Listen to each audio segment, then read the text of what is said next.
Time for another update with our friends from the Oklahoma City Dodgers. Dave Morris here in the Oklahoma video studio, along with the voice of the Dodgers, Alex Freedman. Welcome back to town. Thank you. Great to be back. What time did you guys get back? Or what time did you get back? Yeah, our last game was Tuesday night in Round Rock, and we bussed afterwards. So I got back to my house around 5 a.m. on Wednesday morning. But fortunately, we had the day off on Wednesday, and everyone rested, ready to go, and to back at it tonight. Life on the road, right? Exactly, yeah. And that life on the road was at Round Rock, where you guys took 3 of 4, right? Indeed, yeah. Took the first 3 games of that series, played really well. They tend to play extremely well at that stadium going back to last year. They've now won 10 of 12 games down there. So for whatever reason, it just suits them well. Won the first 3 and, lost the last one, but anytime you take 3 or 4 on the road, you'll be absolutely happy with it. Dodgers have pretty much been playing 500 ball this season. They're standing 16-15, and to your point, they're 10-5 on the road. Yeah, it's kind of been weird. One of those things that I don't think, you ask the coaches, they can't really explain or anything like that.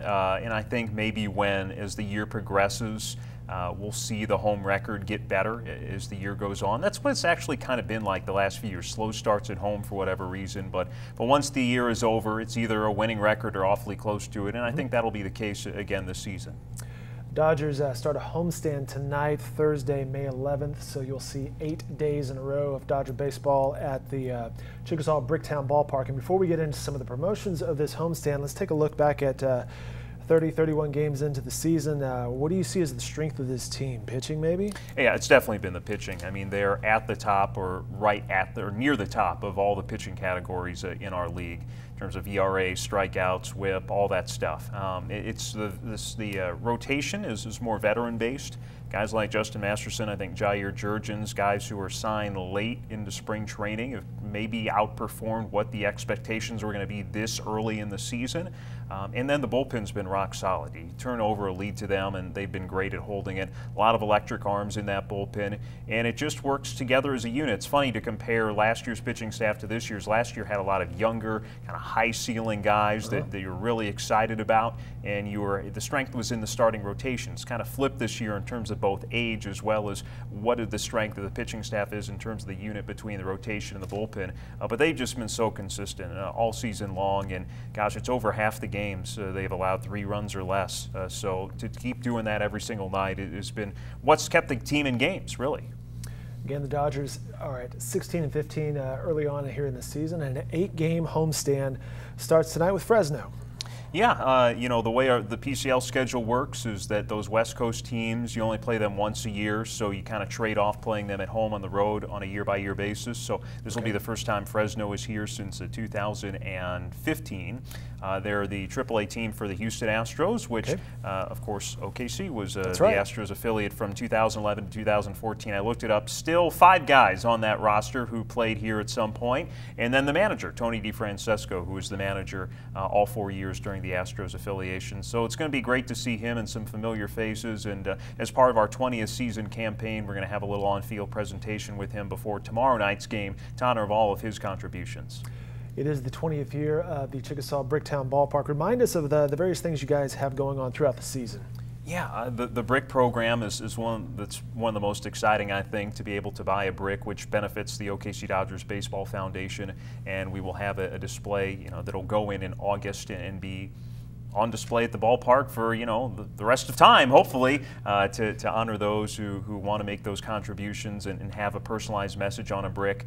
So it ranges between $100 to $150 depending on the size of what you want, and you can always order one. We have a table set up at every home game, or you can give us a call, 405-218-1000, email foundation@okcdodgers.com. Now, because of getting all the monogramming and all that done, the deadline is June the 1st, so it is coming up a little bit soon if you want to make sure you get your brick in before the grand unveil in August. So that's one of the initiatives. The other is the all-ballpark team. Yeah. We are now 4 positions in. First, second, third, and shortstop have been voted on. Left field voting is currently going on right now as we speak.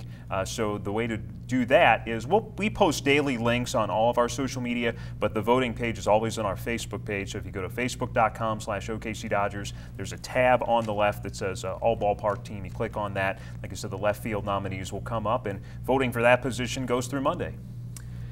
It's Alex Freedman. He's the voice of the Oklahoma City Dodgers, as you can tell. He's got the voice, plus he's just got the knowledge. You can tell he's just used to ripping off long strings of information. It's impressive. Getting into this homestand, we mentioned Fresno Thursday through Sunday. The Dodgers here for 8 games in a row, and then Sacramento, to your point on the West Coast teams, comes in next week, Monday through Thursday. Promotions, as we're talking here on this Thursday, and again, I assume next Thursday, $2 Thursdays. Always a popular one, $2 sodas, waters, and beers, which begin from the time that the gates open at 6 o'clock. So we always encourage people to arrive early to get the most value for your dollar. And then Friday, tomorrow night, we have a Fireworks Friday. Saturday, we have our first of 4 giveaways. It is our hat giveaway. These are nice looking hats, too. Yes, indeed they are, featuring our Script D logo. So two-tone with the navy and the white as well. So the first 2,000 fans through the gates will be able to get one of these. Sunday, a couple of things going on. It is, as always, our Chaparral Energy Family Sunday with pregame player autographs and a chance for kids to run the bases. But we do also have some special Mother's Day activities going on, presented by Gildan, which is a AAA wide or minor league baseball wide partner. Cool. So they're going to have some things set up to help reward the moms who are in attendance there. And then, like you said, we got Sacramento coming in on Monday, and that's Dodgers Giants between these two teams in the PCL beginning on Monday, and like you said, it culminates on Thursday with another $2 Thursday. It's good stuff. One thing we should also mention on Friday, the Home Run for Life recipient is on Friday. Tell us a little bit about that. Yeah, Home Run for Life is a series we've done for the last several years, partnered with Integris to honor those who have overcome a lot and receive treatment at their facilities. And this week's honoree is Brandy Rutherford. She had an organ transplant, and after going through some hardships and getting through that process, now back living a full, healthy life. So after the 3rd inning, we actually stop the game for a little bit, bring that person on the field, tell their story. They take a lap around the bases, shake hands with members of both teams. Cool. So it's always a really cool moment, and you can read more about Brandy and her story by going to our website at OKCDodgers.com. It's an interesting story. It's an in-depth story. They do a good job of telling her story with a narrative there. And as he mentioned, that can be found at OKCDodgers.com, along with the schedule, the promotions, and the other events going on. Alex, welcome back to town. Best of luck on the homestand. Thank you. And thank you for your time today. Thank you.